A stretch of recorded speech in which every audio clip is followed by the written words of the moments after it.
Amen. God bless you sa ating beloved co-preacher, Brother Paul. Tayo po muna ay manalangin, mga minamahal. Taas natin ating makamay. Opo, dakilat na pagpala, amang banal, Diyos na makapangyarihan sa lahat, aming pinakamamahal na Panginoong Hesus. Diyos na banayad sa pagagalit, sa sa kahabagan. Maraming salamat po sa paglangis mo sa bawat bahagi na iyong balagawain na tapos na tigit sa pagkilos mong mainam sa aming kalagitnaan sa iyong Santong Espiritu nagbigay galak sa mga puso at bagong lahat sa pangunang panalangin po ng aming ginagalma Pastor and Time Prophet, beloved of all Evangelist Wilder Almeida. Kami po ay nagpakumaba, lalo bang lingkod sa aming nagawang pagkukulang, pagkakamali, pagkasala, kabagan makamit patawarin, lubos-labis po kami nagsisi sa aking mga labi malapay noon. Ikaw po maglagay makatagal dapat because ikaw po aking naasahan mo sa pangunawa, kaisipan ng bawat napikinig at patuloy mo kaming sabahan na yung Santong Espiritu sa pangalan ni Jesus, unbelief and doubt, Satan, cast out, be bound into hell, and be there forever. In the name of our dearest Jesus, we pray. Amen and amen. Everybody say, praise the Lord. Una tigit sa lahat, ang pinakamataas na pagpupulit, pasalamat, kalwalhatian, at kadakilaan ay tangi lamang sa ating Diyos buhay at makapangyarihan, walang iba sa ating pinakamamahal na Panginoong Jesucristo. At ako po'y nagpaabot ng dobling paggalang sa ating pong beloved of Evangelist Wilder Almeida, the end time prophet of our loving God. At patuloy po ang ating pag-alala kailanman ay hindi natin malilimutan ang mga turo at alaala ng ating beloved Honorable San Pastor, our beloved Mama Dear. Nagpabot din po ako ng paggalang pagbati sa mga beloved children, ating beloved parents in the Lord. At magandang hapon po sa inyo lahat, sa ating pinagpalang mga baguhan, at sa lahat po ng ating viewers sa ating live broadcast. Ating tatalakayin, pamagatan po nating end time events. End time events, mga kaganap sa pagtatapos ng panahon.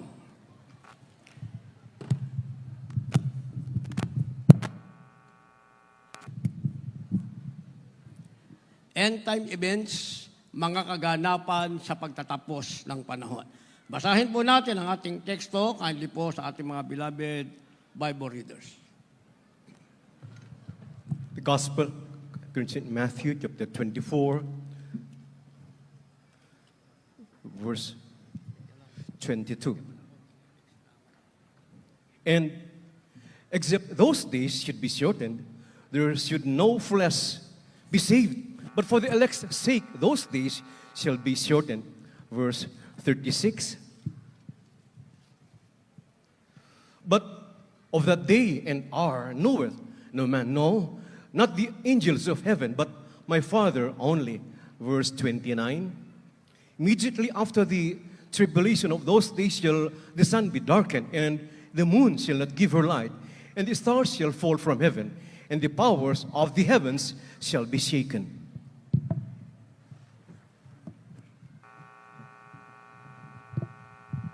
Dito po sa Ebanghelyo ni Marcos, Kabanatang 24,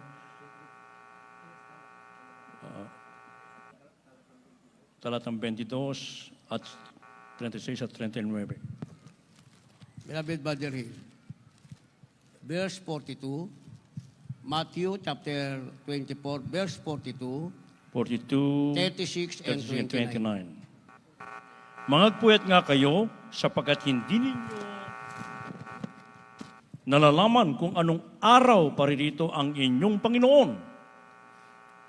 36, dito po sa 36, ngunit tungkol sa araw at oras na iyon, walang makakaalam kahit ang mga anghel sa langit, kahit ang anak, kundi ang ama lamang.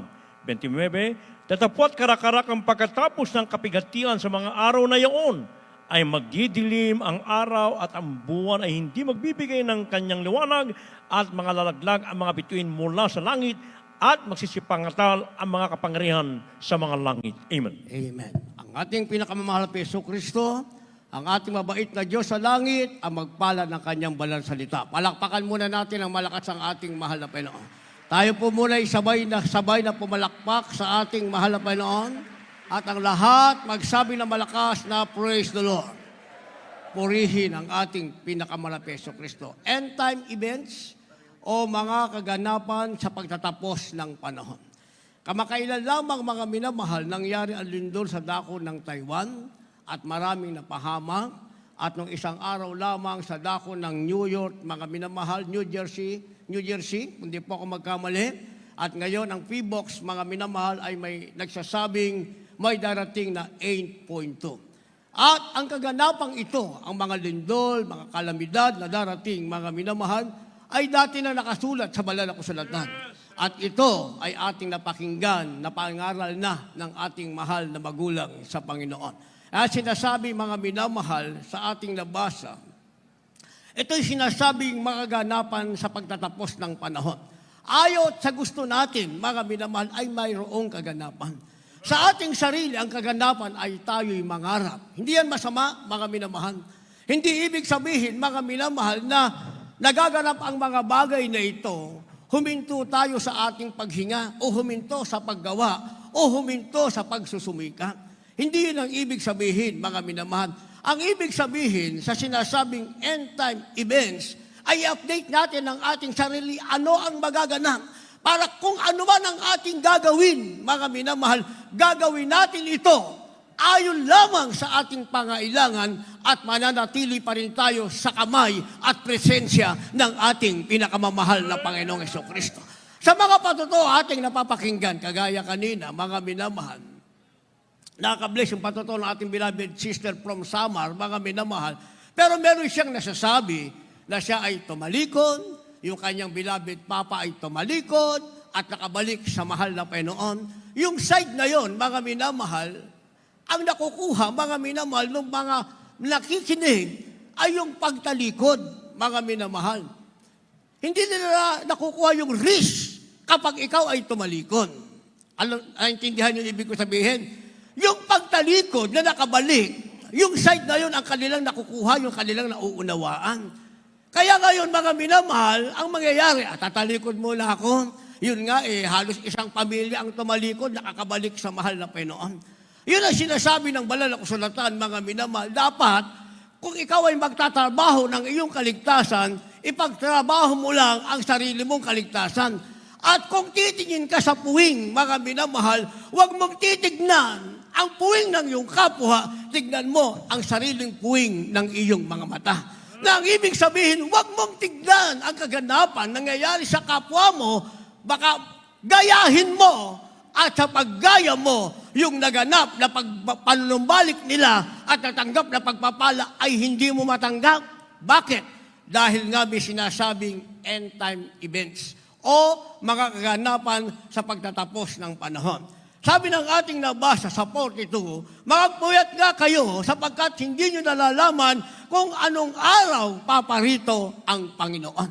Ang sabi ng verse 36, ngunit tungkol sa araw at oras na yon, ay walang makakaalam kahit ang mga anghel sa langit, kahit ang anak, kundi ang ama lamang.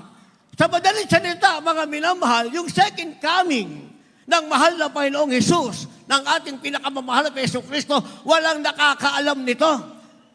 Hindi mo masasabi, mga minamahal, na ikaw ay maglelo muna, kagaya ng iyong napakinggan, at sakaling dumating ang pagkakataon, and that is another chance for you, na ikaw ay makabalik at mabigyan ng another chance. Hindi natin pwedeng sabihin.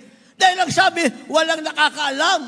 Ang ibig sabihin niyan, anytime now, ngayon pa lamang, maging sa oras na ito, ay maaaring bumalik na ang ating pinakamamahal na Panginoon. Ang tanong, ano katuparan ng iyong pangarap, mga minamahal? Ano katuparan ng iyong pangarap kung ngayon na dumating ang ating mahal na Panginoon? Kaya ang sabi ng verse 29, datapwat karakadakang pagkatapos ng kapighatian sa mga araw na yaon, ay magdidilim ang araw at ang buwan. Sa madaling salita, mayroong kapighatian. Ayaw mo sa gusto, ay mayroong kapighatian. Ang tanong, mga minamahal, nandiyan ka ba? Kabilang ka ba sa kapighatian yan? Paano kung inabutan ka sa kalagayang ikaw ay naglaylo at umaasa lamang sa another chance, mga minamahal, na tatanggapin mo mula sa mahal na Panginoon? Gayong sinasabi, karakadaka, mga minamahal, pagkatapos ng kapighatian, ang araw, ang buwan ay nagdilim. Next day. Bukas, mga minamahal, total eclipse. Paano kung yung sinasabing eclipse, ay ito na pala ang sinasabing karakadakang kapighatian na pagdilim ng buwan at ng araw. Sasabihin, sa Mexico lang naman yan. Tayo may sabi niyan. Hindi natin alam kung ano ang sinasabi ng mahal na Panginoon. Sabi ng banal na kasulatan, Diyos lamang ang nakakaalam ng dakilang araw na yan. Ituloy natin ang basa, ang sabi, karakadaka pagkatapos ng kapighatian sa mga araw na yaon, ay magdidilim ang araw at ang buwan, ay hindi magbibigay ng kanyang liwanag, at malalaglag ang mga bituin mula sa langit, at magsisipangatal ang mga kapangyarihan sa mga langit. Ang ibig sabihin, pag inunawa natin ito, ang isang pusikit na kadiliman, walang liwanag ang buwan, walang liwanag ang araw, maging ang bituin sa langit ay babagsak, maging ang makapangyarihan ay babagsak. Ang ibig sabihin, wala ng buhay pang maayos sa daigdig na ito. Ang tanong, nasaan ka pagdating ng araw na yan? Ikaw ba'y nakahanda na? Yung bang pangarap natin na binibigyan natin ng katuparan, na isama na ba natin sa ating pangarap, mahal na Panginoon? Pangarap ko lang ito. Ang higit kong pangarap, mahal na Panginoon, sinasabi mo, may kang babalik na upang malahin na ang pinakakong buwan. Narinig niyo ba yung sinabi ko? Naintindihan natin? Kasi nawawala yung sound ko. Mga kaganapan sa pagtatapos ng panahon. Una, ang sinasabing, the day after tomorrow. This is one of the event at the end time. Sinasabing, the day after tomorrow. Ang araw pagkatapos ng bukas. Kindly po, basahin natin. The book of Proverbs, chapter 27, verse 1. Boast not thyself of tomorrow, for thou knowest not what a day may bring forth. The book of the Gospel of St. Luke, chapter 21, verse 22. For these be the days of vengeance, that all things which are written may be fulfilled. 25. And there shall be signs in the sun, and in the moon, and in the stars, and upon the earth distress of nations with perplexity, the sea and the waves roaring. 26. Men's hearts failing them for fear, and for looking after those things which are coming on the earth. For the powers of heaven shall be shaken. Verse 28. And when these things begin to come to pass, then look up and lift up your heads, for your redemption draweth nigh. God bless you po. God bless you po. Kawikaan Kapitulo 27, versikulo 1. Huwag mong ipaghambog ang kinabukasan, sapagkat hindi mo nalalaman kung ano ang ilalabas ng ibang araw. Dito po naman sa Lucas Kapitulo 21, ang tanatay 22. Sapagkat ito ang mga araw ng pagiganti upang maganap ang lahat ng mga bagay na nasusulat. Dito po sa 25. At magkakaroon ng mga tanda sa araw at buwan, at ang bituin at sa lupa'y magkakaroon ng kasalatan sa mga bansa at matitilihan dahil sa ugong ng dagat at mga daluyong. Magsisipaglupay-pay ang mga tao dahil sa takot at hindi maghihintay dahil sa paghihintay ng mga bagay na darating sa ibabaw ng sanlibutan, sapagkat nangangatal ang mga kapangyarihan sa mga langit. Dito po sa 28. Darapat kung magpasimulang mangyari ang mga bagay nito, ay magsitingin kayo at itaas ninyo ang inyong mga ulo, sapagkat malapit na ang pagkatubos ninyo. Amen. Amen. Palakpakan po natin ang ating pinakamamahal na Panginoon. Sabay-sabay muna tayong pumalakpak para mag-cast out ang gawa ng kaaway. Lahat magsabi ng malakas na praise the Lord. Purihin ang ating mahal na Panginoon. The day after tomorrow, ang ibig sabihin, ang araw pagkatapos ng bukas. Ano ang araw pagkatapos ng bukas, mga minamahal? Meron ba tayong aasahan sa araw pagkatapos ng bukas? Pagkatapos ng araw na ito, mga minamahal, darating ang susunod na araw, meron ba tayong aasahan sa susunod pang araw? Sabi ng ating nabasa, huwag mong ipaghambog ang kinabukasan sapagkat hindi mo nalalaman kung ano ang ilalabas ng ibang araw. Hindi pala natin alam kung ano ang ilalabas ng ibang araw. Ang sabi, huwag mo yang ipaghahambog. Ang ibig sabihin, huwag mong aasahan. Huwag mong ipagmamalaki. Huwag mong sasabihin sa araw ng bukas, may katuparan ng pangarap mo. Huwag mong sasabihin sa araw ng bukas, ito ang gagawin mo. Huwag mong sasabihin sa araw ng bukas, ang pagtatagumpay ay para sa iyo. Dahil banal ang kasulatan na nagsasabi, mga minamahal, ang araw pagkatapos ng bukas ay hindi natin alam kung ano ang mangyayari. Ano ang sinasabi ng banal na kasulatan? Sa Lucas na ating nabasa, 21 ang talata ay 22, ang sabi, sapagkat ito ang mga araw ng paghiganti upang maganap ang araw o ang lahat ng mga bagay na nasusulat. So ang araw, pagkatapos ng bukas, ang sinasabi, the day of vengeance.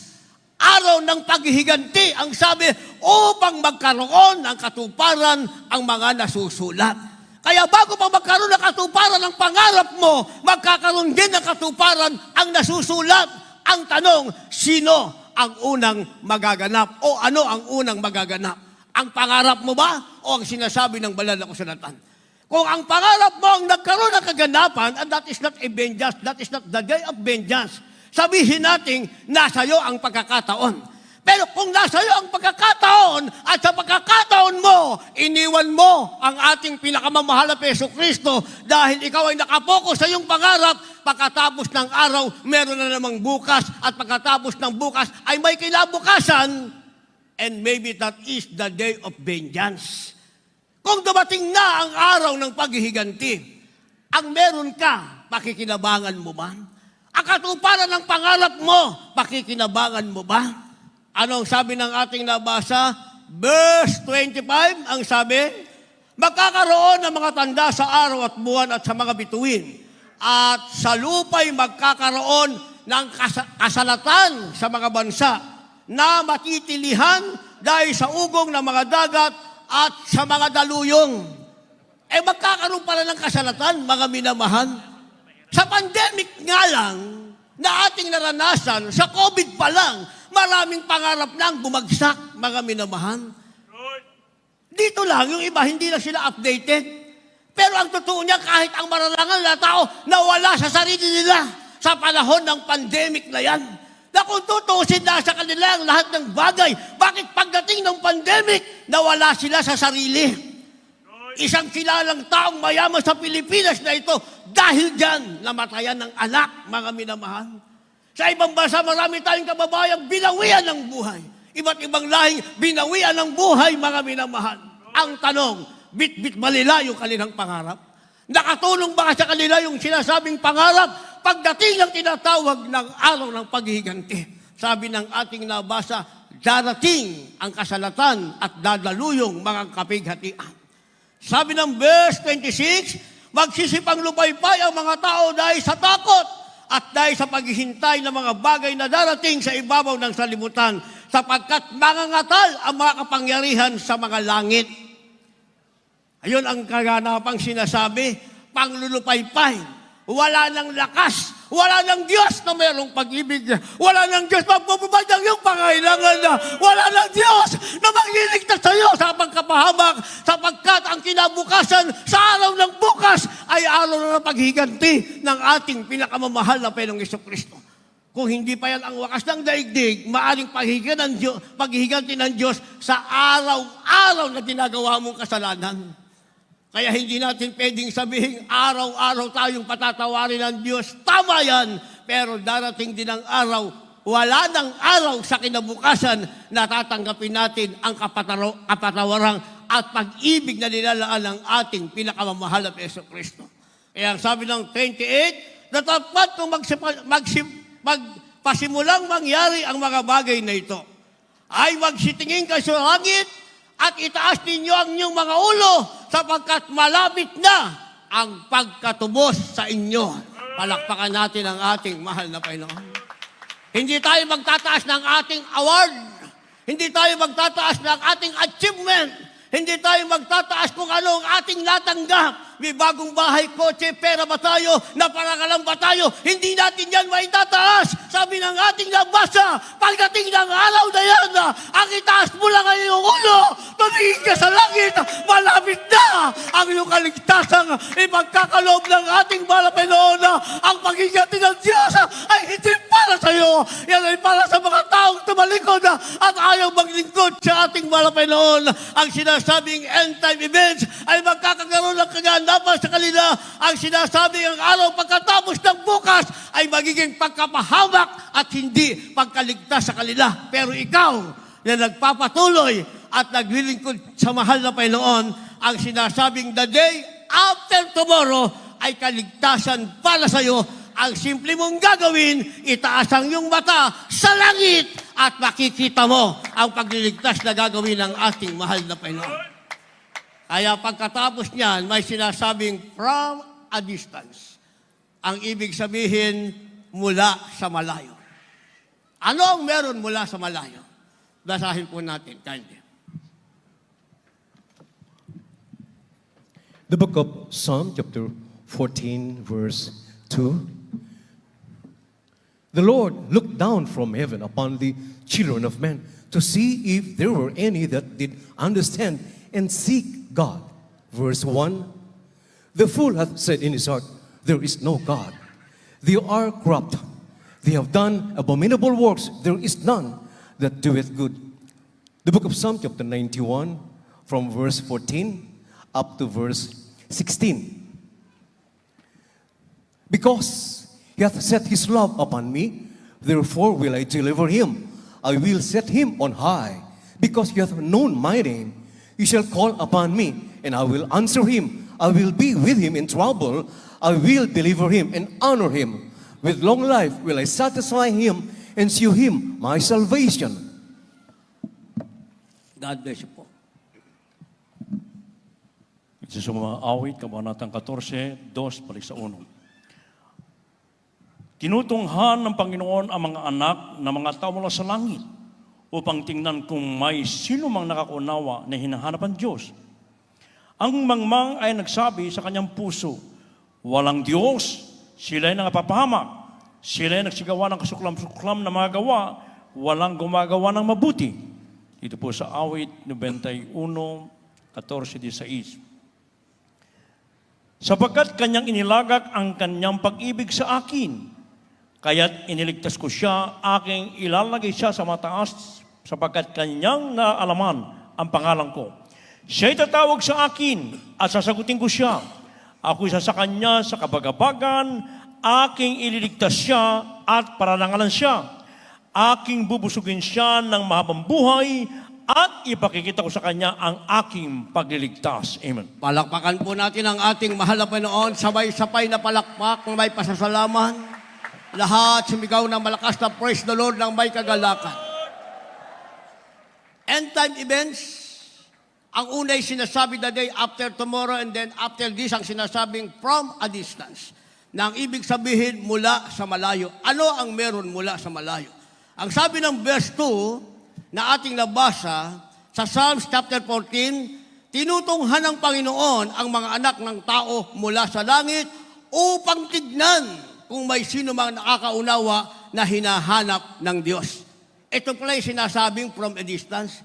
Mula sa mga layo, tinutunghan o tinitignan ng Diyos, mga minamahal, ang mga tao upang tignan kung may sino mang nakakaunawa na humahanap sa Diyos. Pero ano ang nakita ng ating mahal na Panginoon? Ang sabi ng verse 14, ang mangmang ay nagsabi sa kanyang puso, walang Diyos. Sila'y nangapapahamak, sila'y nagsigawa ng kasuklam-suklam na magawa, walang gumawa ng mabuti.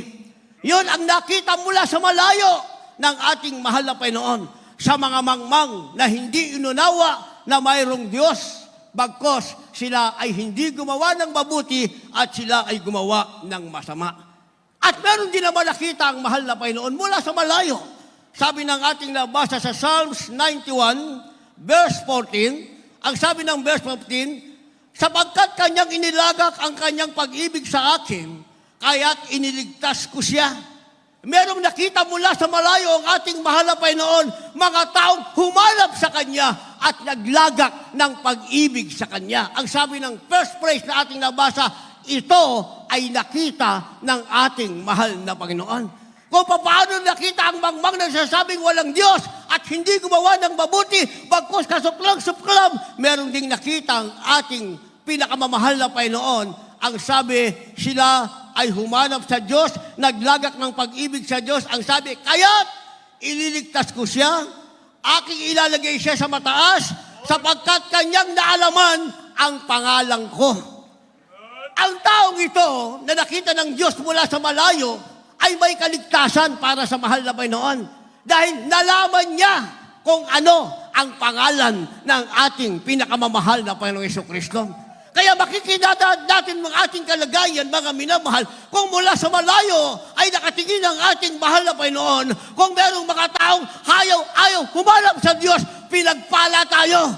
Bakit? Nahanap natin ang ating pinakamamahal na Panginoong Jesucristo. Napakinggan natin ang mga pangangaral ng ating mahal na magulang sa Panginoon na isang pangangaral puno ng kapangyarihan na ipinakilala sino ang tunay na Diyos na dapat nating paglingkuran at nakilala natin ang totoong Diyos, ang ating pinakamamahal na Panginoong Jesucristo. Kaya pinagpala tayo. Nandito tayo ngayon sa katotohanan ito. Nataglay natin ang 100% na tinatawag kasiguraduhan ng ating kaligtasan. Ang sabi ng verse 16, ano ang meron, mga minamahal, nakita ng Diyos na naglagak ng pag-ibig sa Kanya. Ang sabi, siya'y tatawag sa akin at sasagutin ko siya. Ako'y isa sa Kanya sa kabagabagan, aking ililigtas siya at paparangalan siya. Aking bubusugin siya ng mahabang buhay at ipakikita ko sa Kanya ang aking pagliligtas. Palakpakan muna natin ang ating mahal na Panginoon. Kaya kung kabilang tayo rito at maganap ang sinasabing end-time events, mga minamahal, wala kang pangamba. Natutulog ka man o gising ka man, naglalakad ka man, ano man ang ginagawa mo, kasama mo sa pangarap mo ang ating mahal na Panginoon. Naglaga ka ng pag-ibig sa Diyos, yan ang nakita sa iyo ng ating mahal na Panginoon. Ano man ang mangyari, hindi ka kasama dyan. Sabi ng ating nabasa, ang meron ka ay tumawag sa Panginoon, ang Panginoon ay sasagot sa iyo, ang meron ka ay kaligtasan, at ang sabi, bubusigin ka sa mahabang buhay at ipakikita sa iyo ng Diyos araw-araw ang kanyang pagliligtas. Itong sinasabing from a distance. Malayo man ang ating Diyos, maging masama ka o mabuti, hindi ka makatatago sa ating mahal na Panginoon. Nakikita ng ating pinakamahal na Jesucristo, ano ang ginagawa mo, maging ikaw ay masama o mabuti. Palakpakan natin ang ating mahal na Panginoon. Kaya pagkatapos nito, nakita na tayo ng ating mahal na Panginoon, another end-time event ang sinasabing the longest day. The longest day, ang ibig sabihin, ang pinakamahabang araw. Ano ang ibig sabihin nito? Kindly po.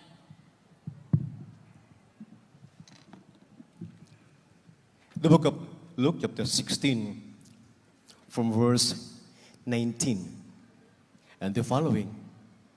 There was a certain rich man which was clothed in purple and fine linen and fared sumptuously every day. And there was a certain beggar named Lazarus which was laid at his gate full of sores and desiring to be fed with the crumbs which fell from the rich man's table. Moreover, the dogs came and licked his sores. And it came to pass that the beggar died and was carried by the angels into Abraham's bosom. The rich man also died and was buried. And in hell he lifted up his eyes, being in torments, and seeth Abraham afar off, and Lazarus in his bosom.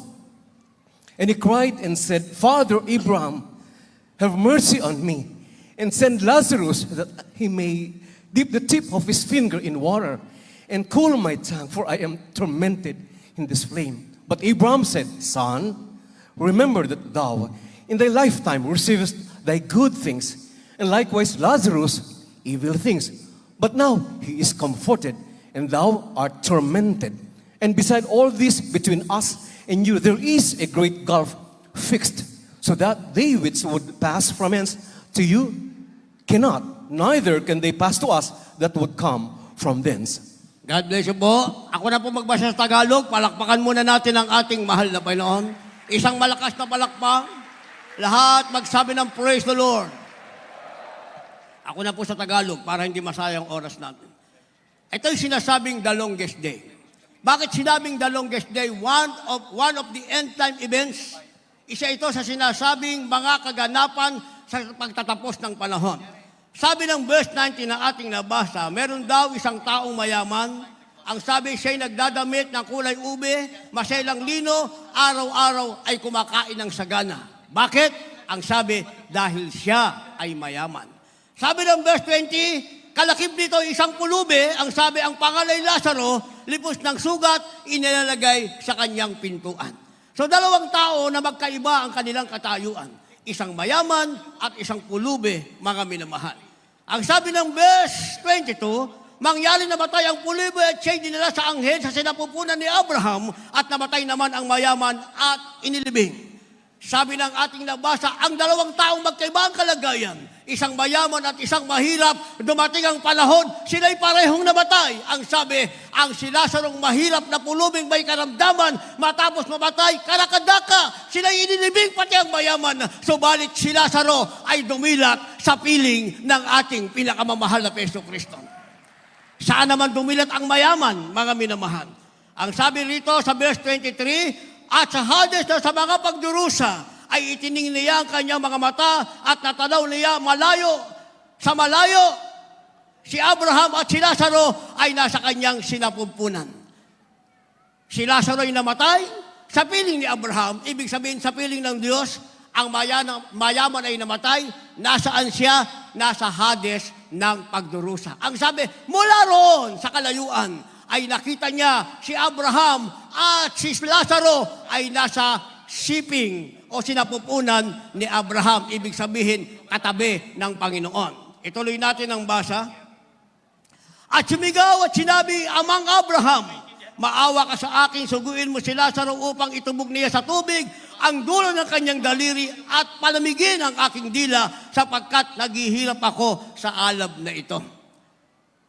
Ano kalagayan ngayon ng mayaman? Matapos magpakamayaman na walang Diyos na pinaglilingkuran, ang pangarap niya yumaman, maging sagana ang buhay, kumain ng masarap na pagkain, nakamtan niya, mga minamahal.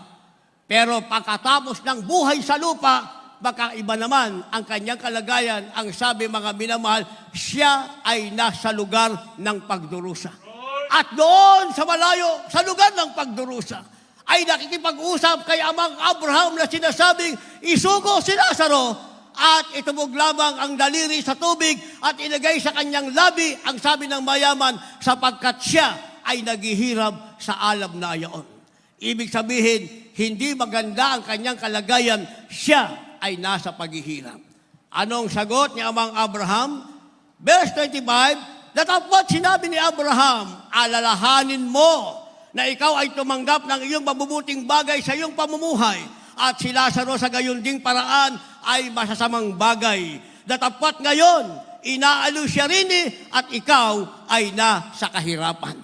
Ipinaliwanag ni Amang Abraham, mga minamahal, bakit siya nasa kahirapan at bakit si Lazaro ay nasa lugar ng tinatawag na kagalakan. Ang sabi, dahil dyan sa lupa, tumanggap ka ng mabubuting bagay.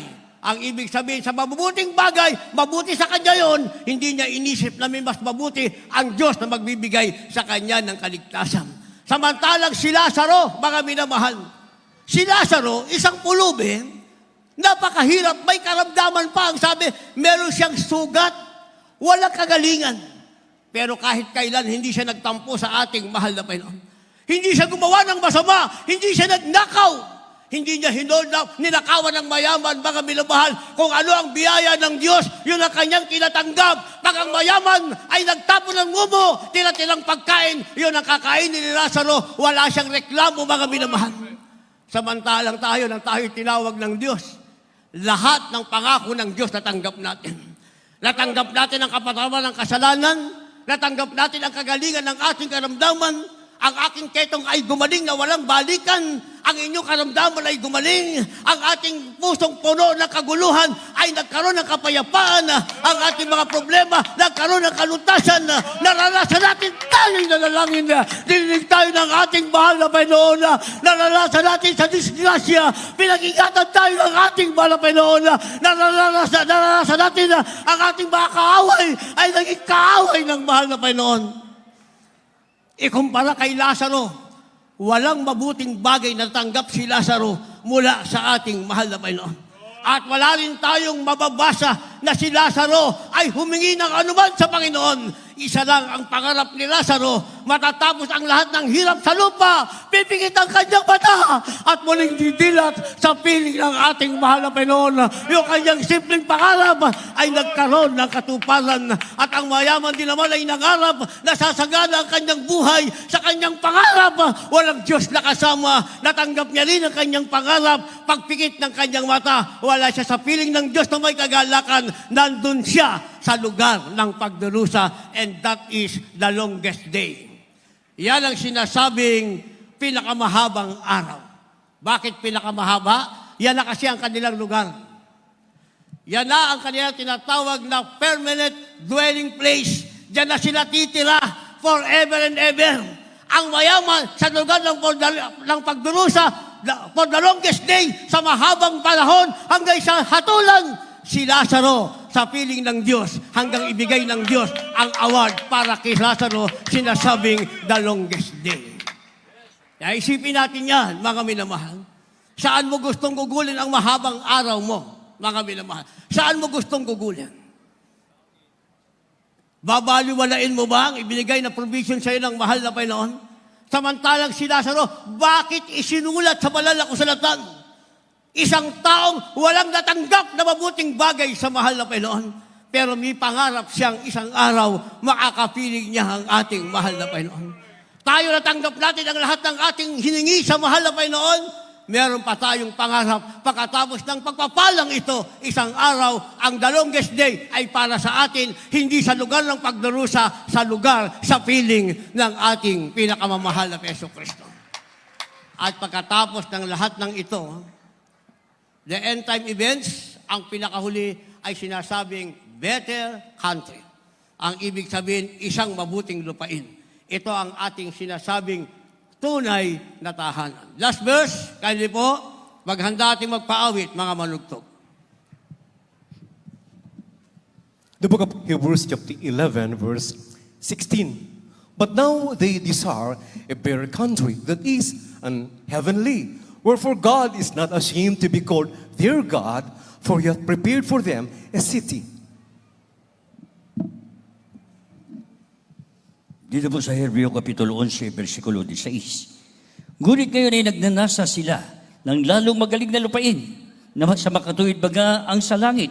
Kaya hindi sila kinahihiya ng Diyos na tawagin Diyos nila sapagkat kanyang ipinaganda sila ng isang bayan. Palakpakan po natin ang malakas na palakpak ang ating malapenoon. Last verse na yan. Yung ating lakas na may galak na palakpak, pasasalamat sa mahal na Panginoon. Sa mga sinasabing end-time events, ang nasa atin ay better country. Ito ang ating mamanahin, inheritance natin mula sa ating pinakamamahal na Panginoong Jesucristo. Lahat magsabi ng praise the Lord. Better country, ang sabi, ito daw ang ating nasain.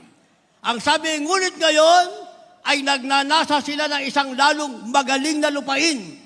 Ano yung magaling na lupain? Sinasabing better country. Ang sabi, sa makatuwid bagay, ang sa langit.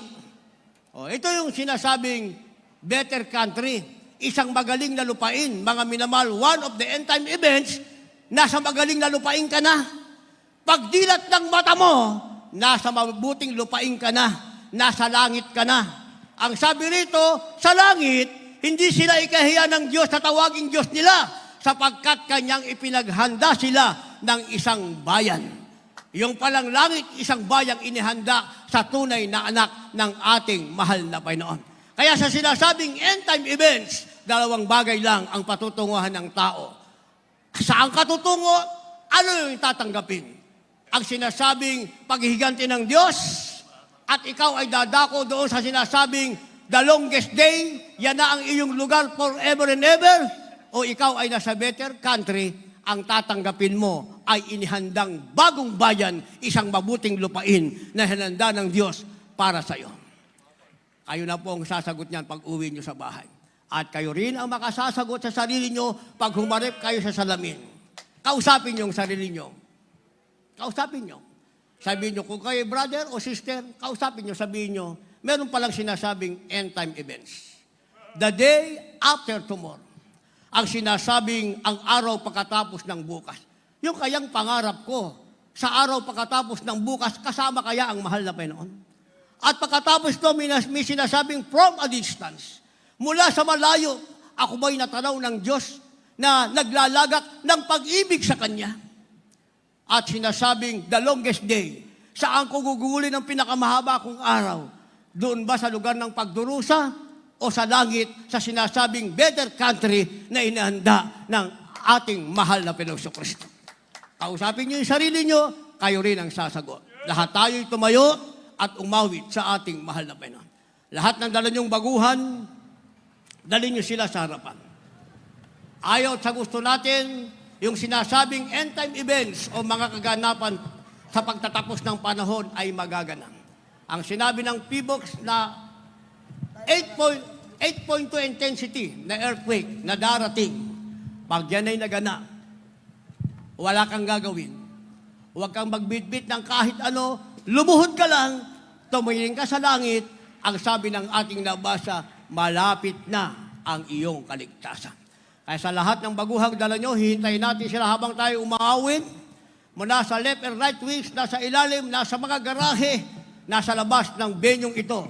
Dalhin nyo sila sa harapan, nasa kanila ang pagkakataon sa araw na ito. Sabi ng awiting ito, kapatid, halika na at magsisi. Tayo po yung mawin. Hanggang